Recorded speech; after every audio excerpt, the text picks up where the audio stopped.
So today I'm going to talk about connectomics and tractography, and also now that you are supposed to be used to support vector machines, I tell you how I use it, like what did I do in my research. So tractography are these colorful pictures that you see here. Actually, this is me. So this is my brain. Acquired a lot, actually quite a few years ago with a scanner in France that was 1.5 Tesla. And I will tell you now how we reconstruct these images. So this is like a representation of the tracks we have in the brain, and that there is a meaning of the colors. Blue means are like the projective fibers, like going from the top to bottom. Green is like something going like from ventral dorsal, like this direction. And red are more like the fibers in the brain going in this direction.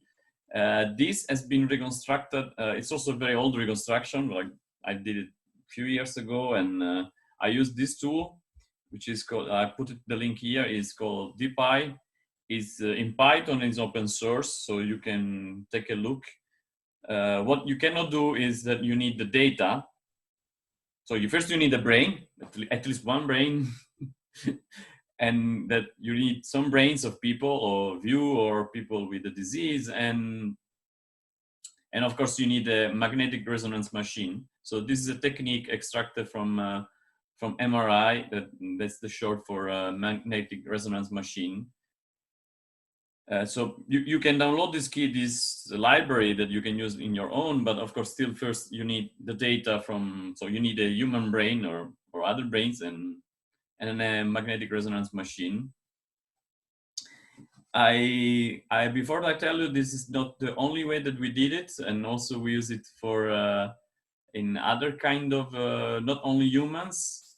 Sometimes they are, unfortunately, they're invasive, so the animal not some techniques are not, the animal cannot survive, so it's like euthanized. So, but obviously you try to reduce as possible this, and you try to do it in you need an ethical approval, so it's not something you cannot kill animal easily. And actually the one in the left is still alive. So in the case of MRI and CT, the technique is not invasive. Actually, that's not an MRI, that's a CT scan, that's sometimes called CAT scan. And I put this picture because it was a funny study where they were saying that they put a cat in a cat. So it's a cat scanner, then they put not a cat, but it's a lion, but it's like a big cat. And today I'm going to tell you something more on these non-invasive techniques, like from MRI, but there are more invasive techniques that we use and other people use for tracing neurons, which are more precise, but you need like specific treatment, that like you need to clear the tissue to remove the lipids, or maybe you need to inject specific virus that they are traced in the fiber axons. But I'm not going to talk about these invasive things, so I'm sticking with the magnetic resonance imaging. This thing, this should move. I don't know why. It's moving here. Interesting. So what I'm representing here are water molecules that they are supposed to move, and that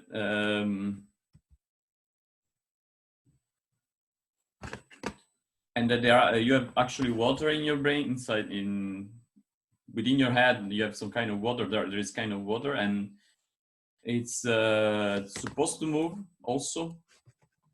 But what's happening is that within the axons, you remember how a neuron is made. So within the axon, there are some membranes that are constraining the movement of water. So water cannot move freely.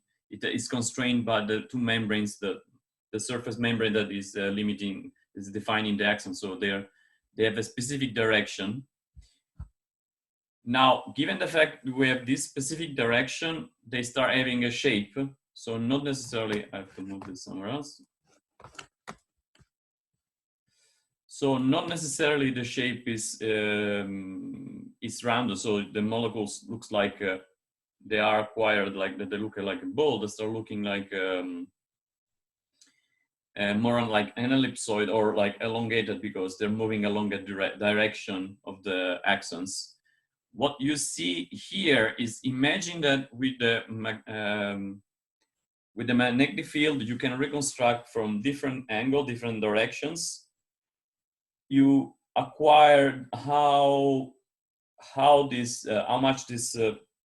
much water substantially is present because you measure the magnetic field of the relaxation of the water molecules. And more specifically, given the fact, and you have a representation like we have seen for an image. So remember, in an image you have like an array, so it's like a matrix representation, and you have a specific value. Here is not is in 3D, so they are not just a 2D array; they are 3D array. But like it's more like a series of cubes, and each cube we represent like this kind of distribution of the water. It's a distribution because you acquire from different directions, and we start the simplest model where you can represent this kind of phenomena is with tensors. Now it's not tensor. Probably some of you are used to the general concept of tensor, so I do a quick brush up. So tensor is like a generalization of vector. Like you have a point, a vector, and then you have tensor. So it's a generalization of the concept. In what we were seeing with machine learning with TensorFlow, they mean that you have a single element, you have 2D array, and you have a 3D array because you collect all these features of the convolution. That's why they call it tensor, because it's a 3D array. In this case, the idea is more like coming from distribution. So a 1D distribution is a bell, a 2 distribution is like a mountain, a 3D distribution is an ellipsoid, which is what I am drawing here. I don't know where to put this thing. I wanted to see the shot. I don't see the shot in this way.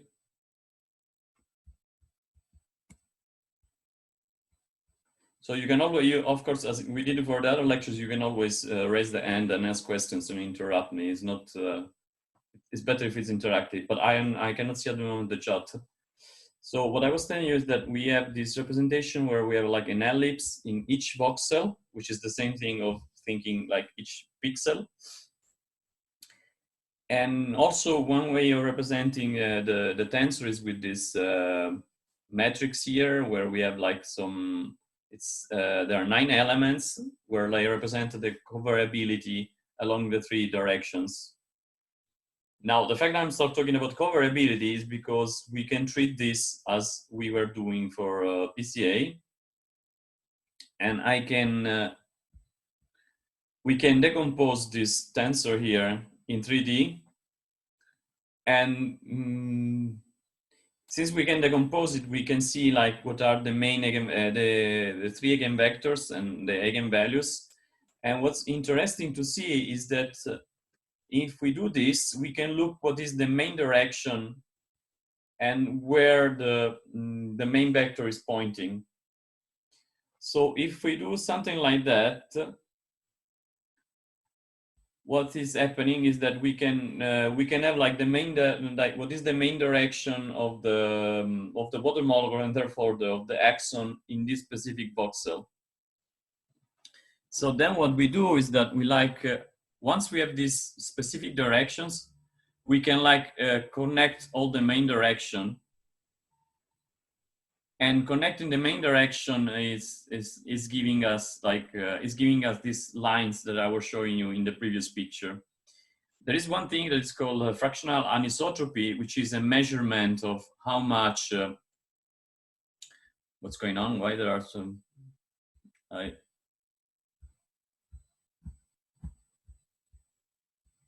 which is a measurement of, you're seeing too much, which is a measurement of how much this shape is changing, in the sense how much is different from a perfect sphere.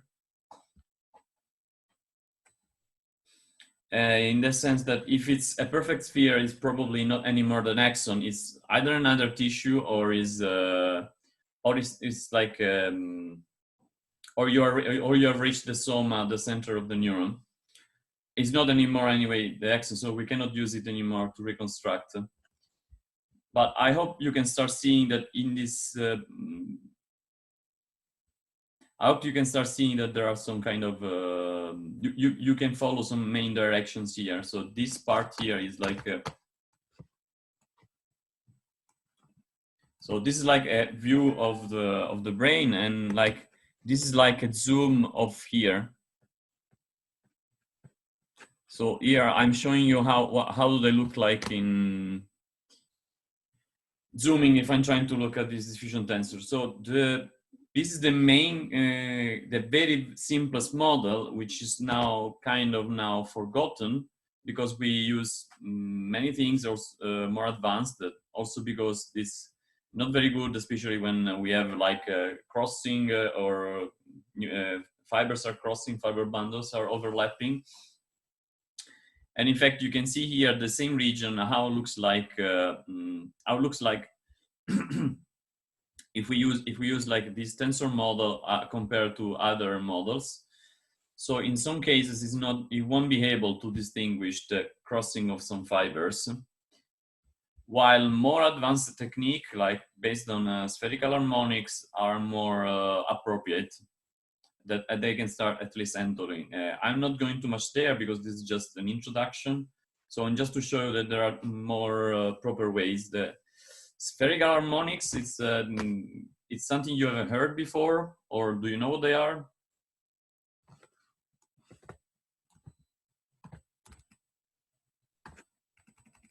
I don't know how to reopen the chat. So let's see if I need to reopen the chat. Is that the tiger? Ah, that was from before.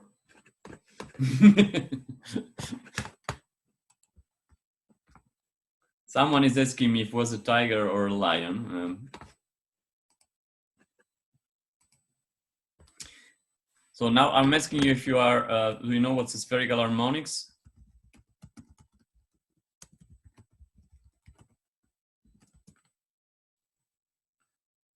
Before was a lion, I think.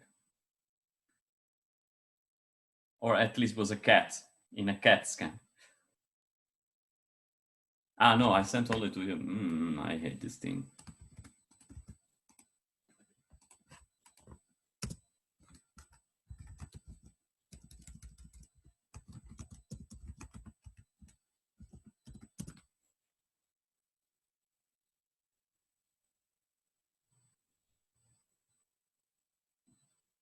Are you following me, or like I'm just talking alone and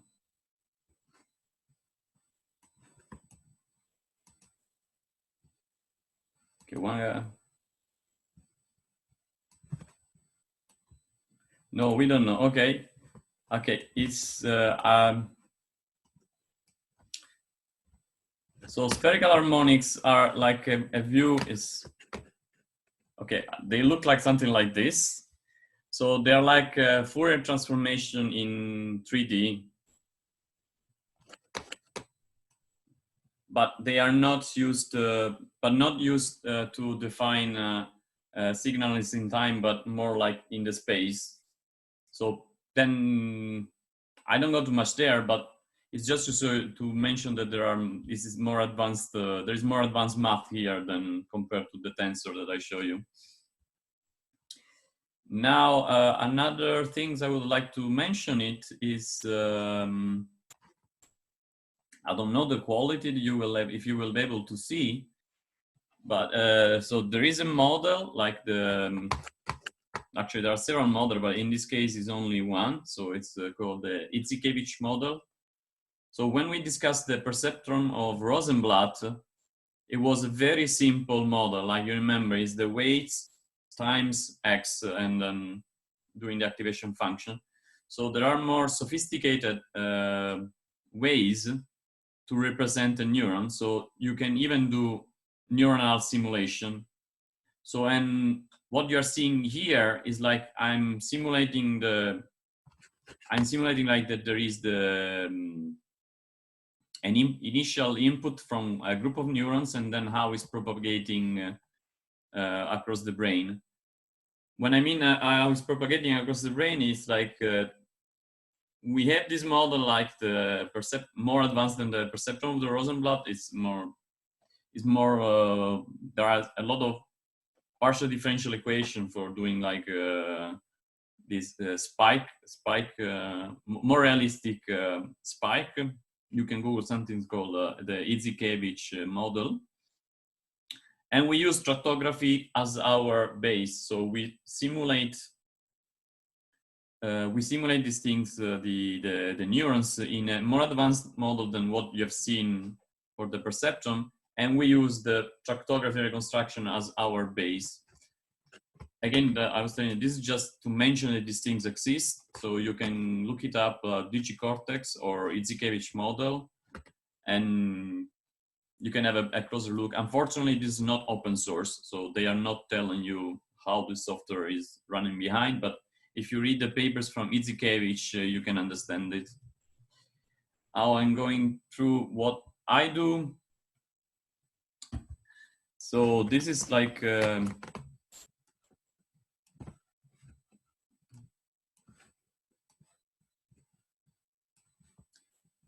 so what further things that we used to do is that once we have these reconstructed fibers, did you manage to get how I move from tensor to this kind of pictorial representation?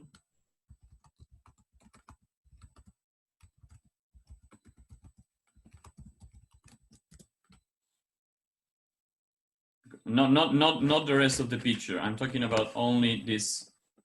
No, okay, then we have to go back. Then there is no point of continuing this.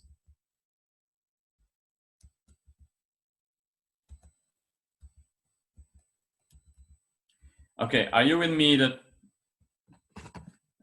let's pretend you are the lion. If you are the lion, you're the lion. We put you inside this machine. Given this property of the water molecules and the magnetic field, we reconstruct the water distribution at voxel level. I sent only to Dalal? No, sorry, I don't know why.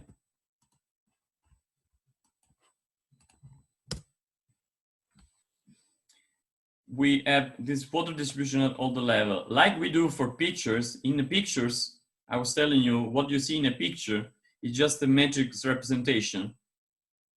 So it's a discrete thing, it's not like nature. So in the same way, this is going to be a discrete representation of the water distribution. So imagine that instead of a matrix, we have this thing in 3D, so they are cubes. And for each voxel, each of these cubes, they're called voxel, we have a water distribution probability. Then what I do from this, from each of these voxel, I have one of these guys. I have one of these tensor, for example. I use tensor, even if it's the simplest model, it's the easiest to understand. So in each of these, you have to imagine you have something like this. Now, if I take, if for each voxel, I do the eigen decomposition, I look for the main direction. So I see here that it looks like an ellipse, and since it's like kind of a generalization of a covariance matrix in 3D, in this 3 by 3,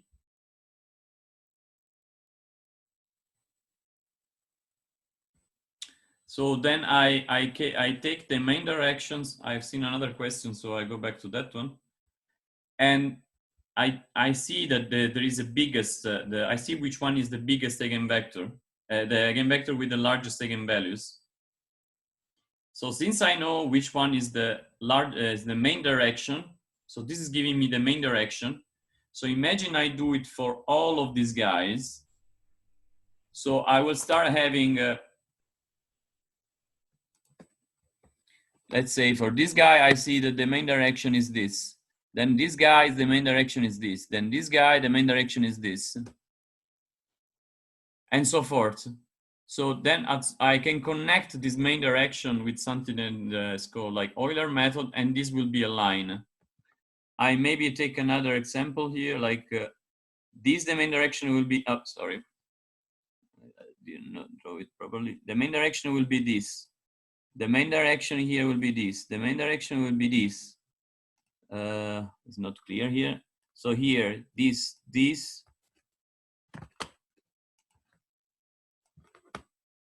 and so forth. Then I'm connecting like these points. So in the end, they will look like something like this. Someone is asking, why do you an element of water in actual sense? I'm not getting this question. Deo? Deo? No, can you hear me? Hello? Can you raise your volume? Okay, I was asking, then why do you use an element of water in the actual sense of this? Are they, I'm seeing these ones are like DNA sequences kind of. Can you speak a bit louder? I don't hear you.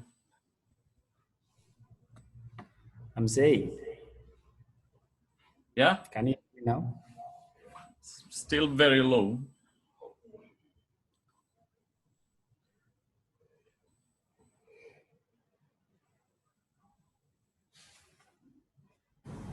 Can you hear me now? Yeah, okay. I was asking, why do you use an element? An element of water? Yeah, an element of water when you're explaining. But this is the only way.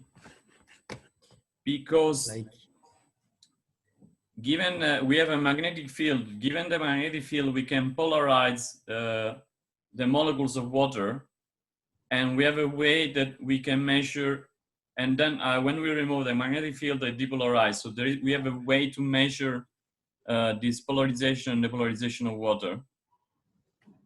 Okay. And it's a property of water. You cannot do with other things. That's how magnetic resonance work. Okay. We measure the resonance, that magnetic field, the relaxation of magnetic field of water. Okay. I mean, we have water here, so we have liquids in our brain.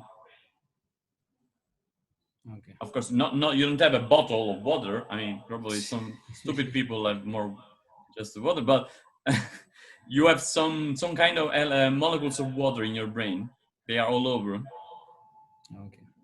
Is this that you were asking? Okay, thank you. I've gotten it. Yes. Okay. So I have to send you soon another link because this is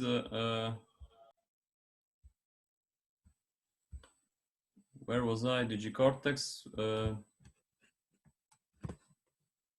But I hope now for most of you is clear why how we reconstruct these lines.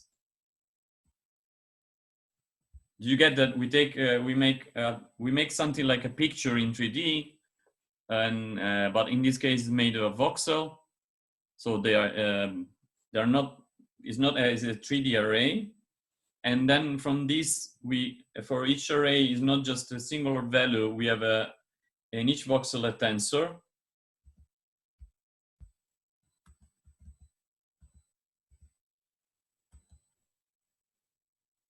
So in each singular voxel, we have something like this, some of this ellipsoid. And then with the ellipsoid, we do the eigendecomposition and we find the main direction. Actually, here is more visible. So if I find the main direction here, I take this line, then this line, then this line, Here is like isotropic, so I stop. So then I have this line, main line, this main line.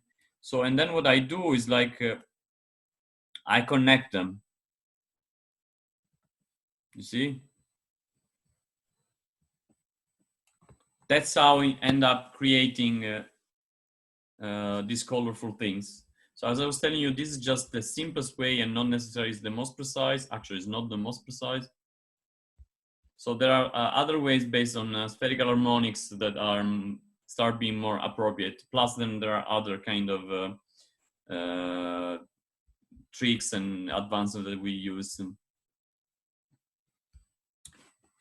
And another, so once you have this,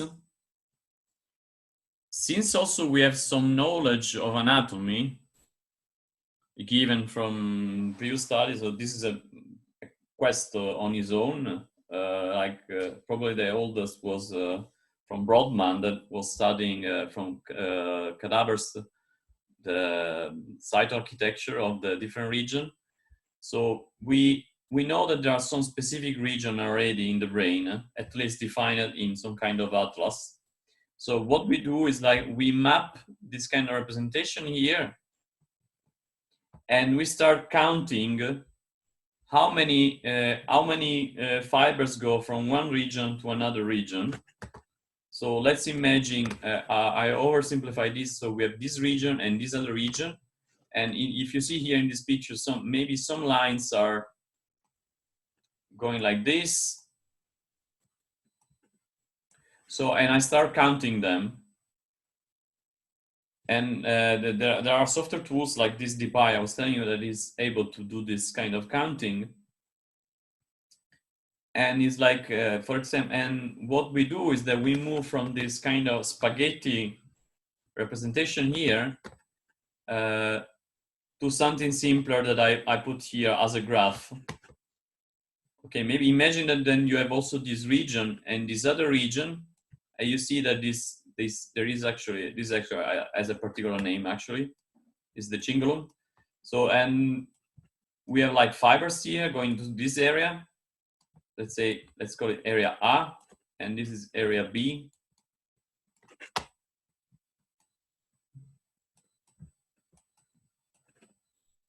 So, and I can count how many of these fiber bundles are going here. Why I'm doing this is because I want to move from this spaghetti representation to a graph. So in the end, what I will do is that I will have a graph where each region I know anatomically is one node, and counting the number of fibers going to another node is giving me edges. So if the region is not connected at all, I won't have any edges. But if there are some connections, I start putting one edge. So that's why I have this kind of graph here I put at the bottom. And depending, if you want to do weighted, depending how many fibers I'm connecting the region, I consider the weight of this graph, of the edge between connecting these two nodes. So in the end, one brain is given by graph, where I have nodes are brain region, and the edges are my structural connections between the regions. In practice, the story is more complicated because you can introduce a lot of false positives. So there are other techniques to avoid this false positive coming from tractography, but this is the main idea.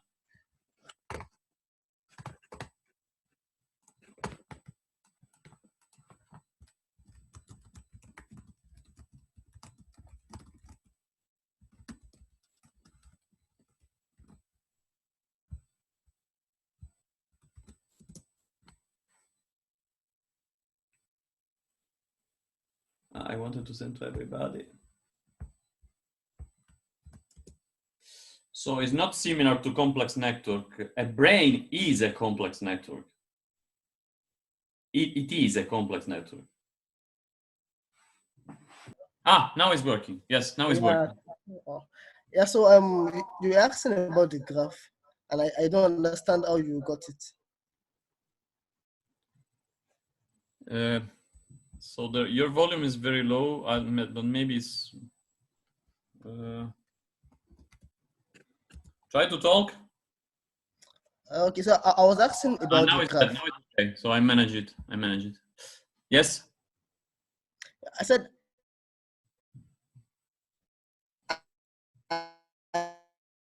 I didn't get how you got the graph.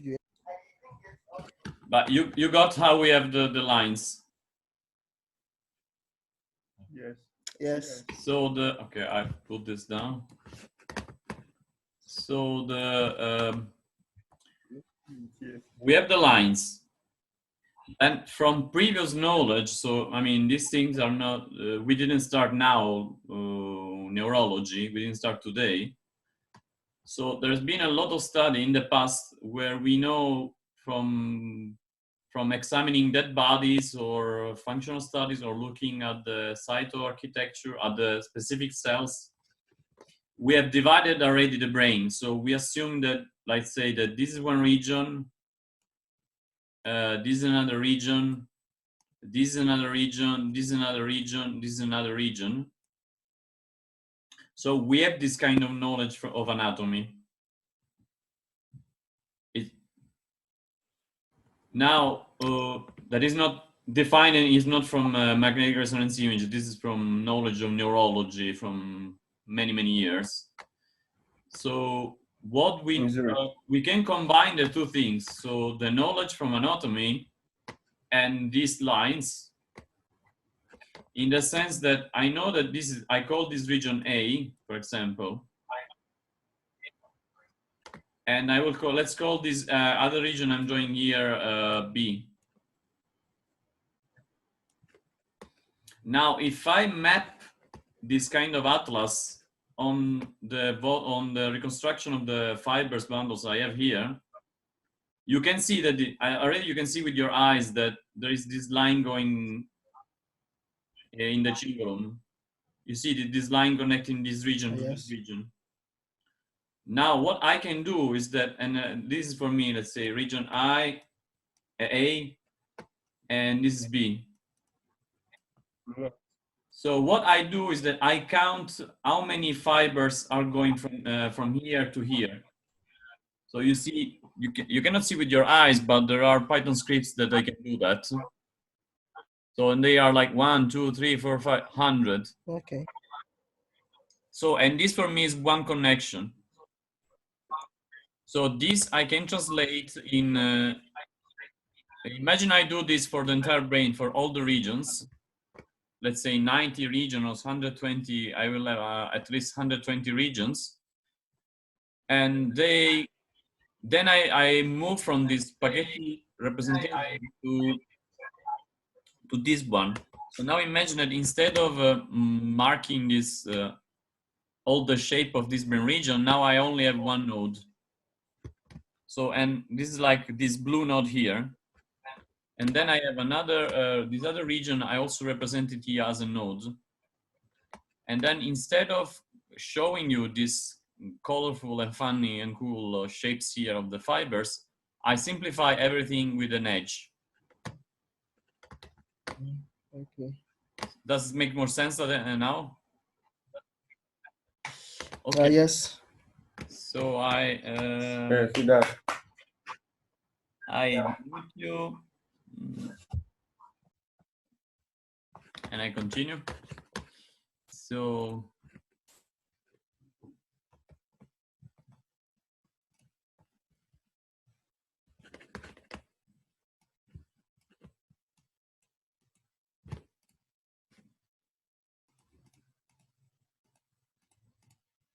we were here.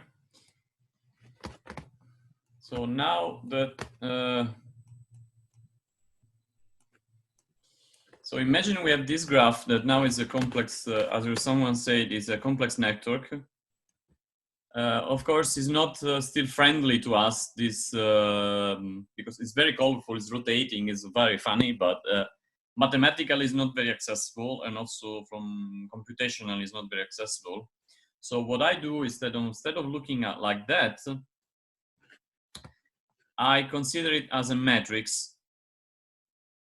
in the sense that I represent each column is one region, and also each row is also one region. So in the sense that then what I represent here is that if there is a connection, let's say you see a color, if there is no connection in this graph is black. And then of course, depending of the strength of this connection, like giving the number of fibers connecting them, I can have like specific values. So it means like you see here is like normalized between 0 and 1. So if it's like one will be the brightest one, the white dot, and it means there are a lot of connections. So if it's start being darker, it means there are fewer connections. Are you noticing that it's kind of symmetric, this matrix, or actually that even this block is equal to this block, and this block is kind of similar to this block?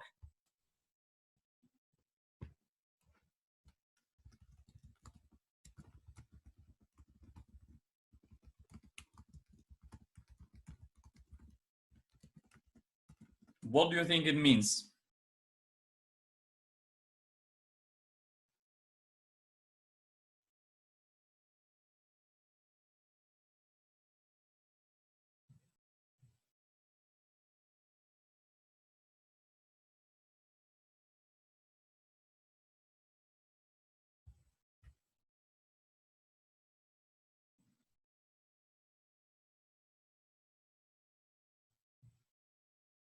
No, not no, it's not anymore a covariance matrix. No. So these are, I'm representing in this matrix, not anymore. I'm representing the connection of the graph. So now it's more graph theory.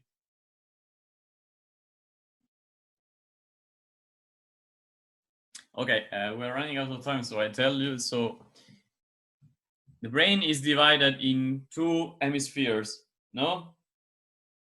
So if this graph is showing you the connections between each area, you have some connections that are some, and if I'm representing here all let's say all, so what I'm representing here is like for the first half is, let's say, the left hemisphere, and the second half is the right hemisphere. So what you see here are the connection within the same hemisphere. So these are things happening in one side, and this is everything happening in the other side. That's why they look the same, because more or less you have the same connections. So, and these are called ipsilateral. So what you see in the other blocks are instead the connections connecting the two hemispheres. That obviously, like if you start counting like from A to B and from B to A, they are supposed to be kind of the same. They are not totally the same because the brain is not exactly symmetric, so there will still be difference. But so what this blocks is showing you is that like the ipsilateral connection, ipsi means the same the same side, and also the contralateral are like the connection bridging in the two hemispheres. Anyway, these are details, but what is interesting now is that now one single brain can be represented by one matrix. So now finally, Legrais, Legrais. Yeah. Yes. Good morning, Alessandro. Hi. Yeah. I want to know now what happens if you have now a paralysis? One side. What? A paralysis on one side. What happened? If you have a paralysis on one side. Paralysis is a very generic term. If you have like a lesion breaking the connections. What could happen in the graph, on the graph? If you have like a lesion, you can probably see that some of these connections are lost. So you start seeing more zeros. This is typical, like if you have a brain tumor, like a glioblastoma, which is completely chopping area, you might see more zeros. Yes, you can use this kind of representation as a diagnostic tool. Like you start seeing zero, more empty values, or you start seeing other things. But in fact, this kind of stuff are investigated a lot. This is actually what I'm used to do. Okay, I go further, and maybe it makes more sense. But did I kind of answer your question?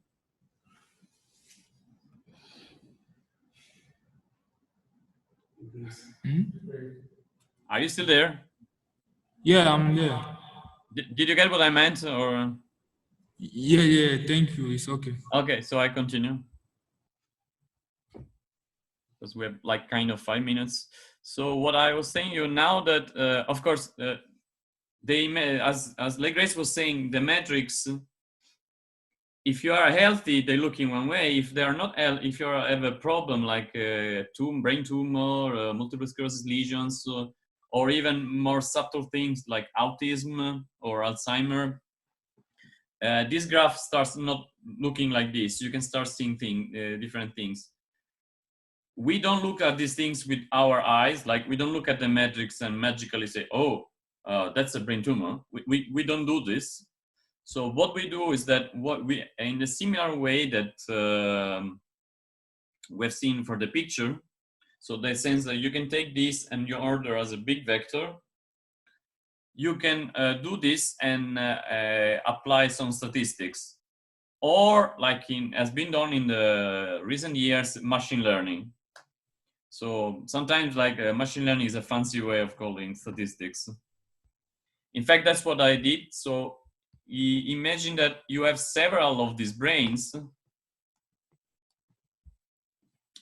several people that were healthy and several people with one disease. I'm not using the example of Legrace of the lesion, but I'm taking like Alzheimer. So what we can do then, we will have two populations. And for these two populations, we will have, as you can imagine, graphs and then matrix.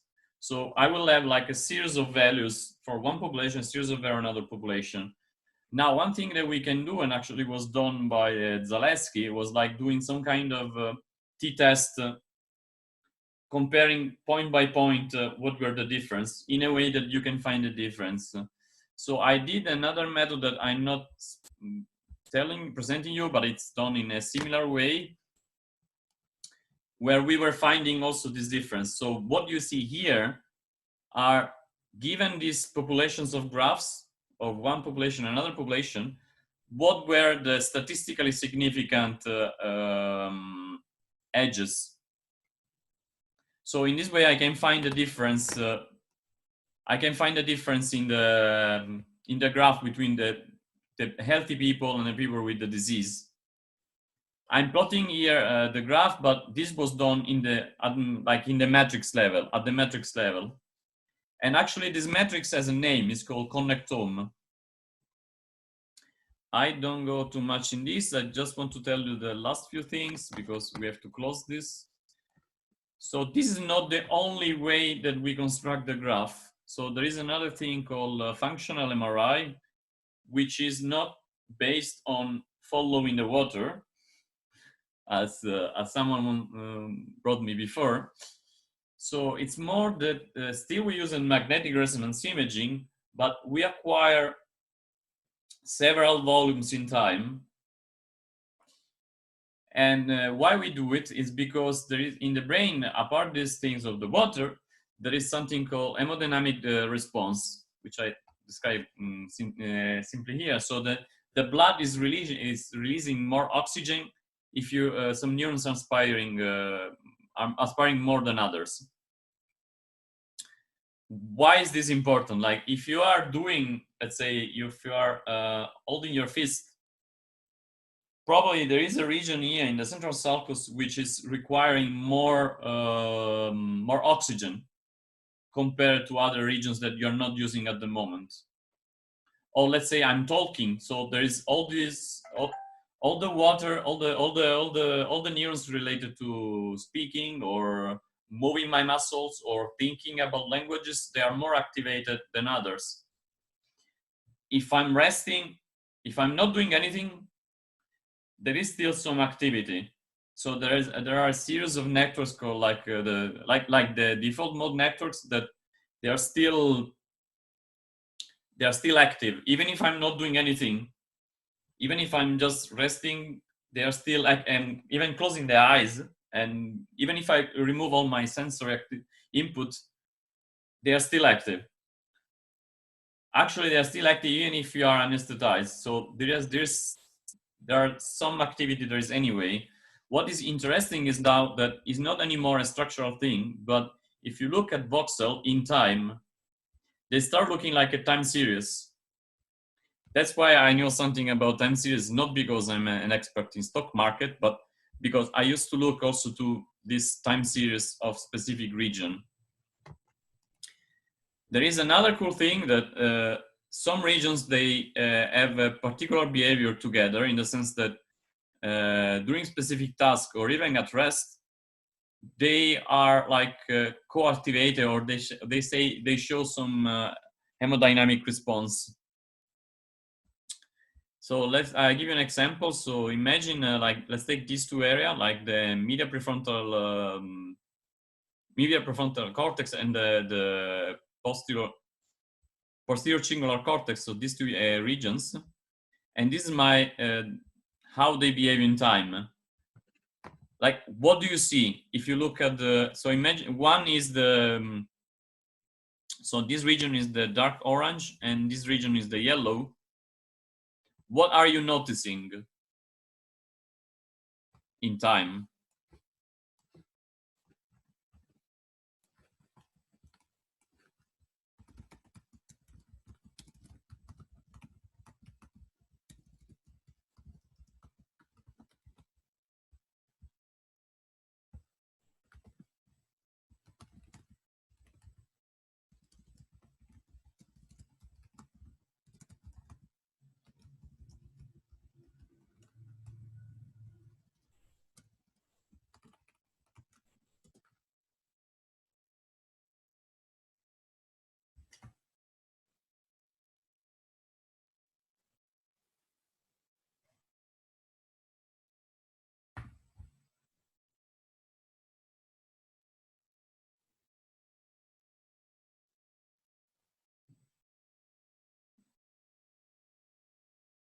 So these lines are representing me the. These lines are representing me the time evolution of the hemodynamic response for a specific region, this region and this other region. And this is on time. This is a region getting closer. Someone is saying getting closer. Okay, now I ask you another thing. What do you notice if I'm start looking at the intraparietal sulcus, this other region, which is represented by blue? Take just one of these and look at the blue line. What are you noticing? Approximately constant? What does it mean, approximately constant? Mr. Black. Who is Mr. Black?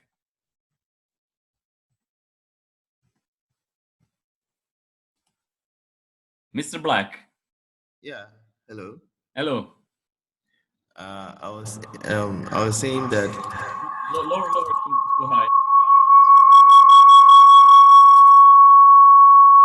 Is it okay now? We have like lower. Okay. Yes. Ah, no, he's gone. We lost him. Ah, he's writing.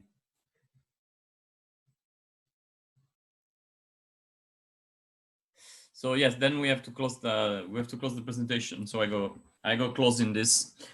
I close this in 30 seconds. So what is happening is that they are. So these two lines, they correlate, and the blue lines is anti-correlating. So when this goes down, this is going up.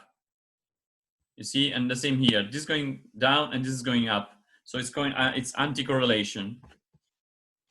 Why I'm mentioning this is because in time we can do Pearson correlation of this time series, and we end up we do Pearson correlation of time series, so we end up also with another matrix showing this as the functional correlation, and we do the same thing.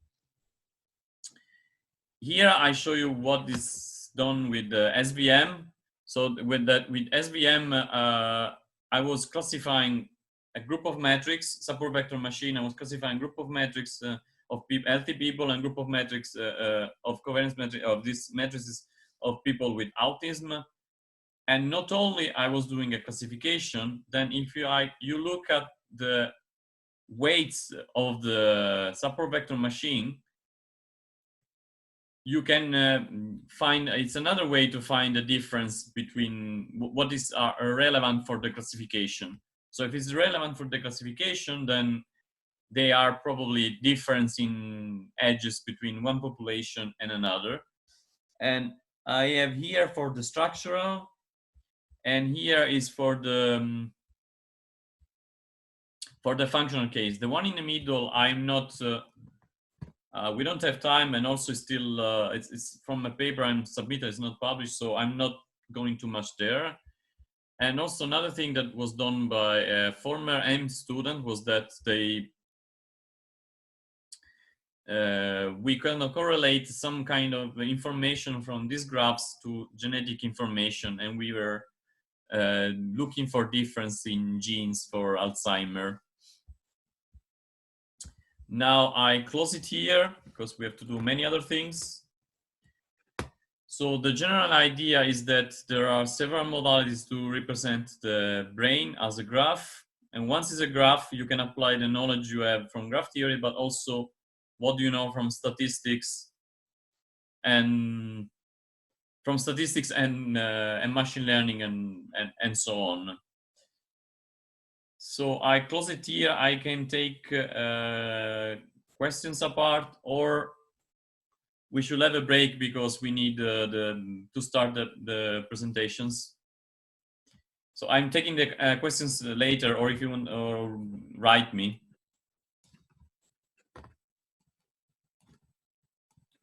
Cool. I hope you like it. So bye guys. I will start another link. We meet. Let's meet like in I don't know, 12:13. So in 5 minutes, and we start the presentations. Are you okay with this? A small break. Well, maybe not 13. Let's say 12:15. At 12:15, in the meanwhile, I send you another link. Okay, guys.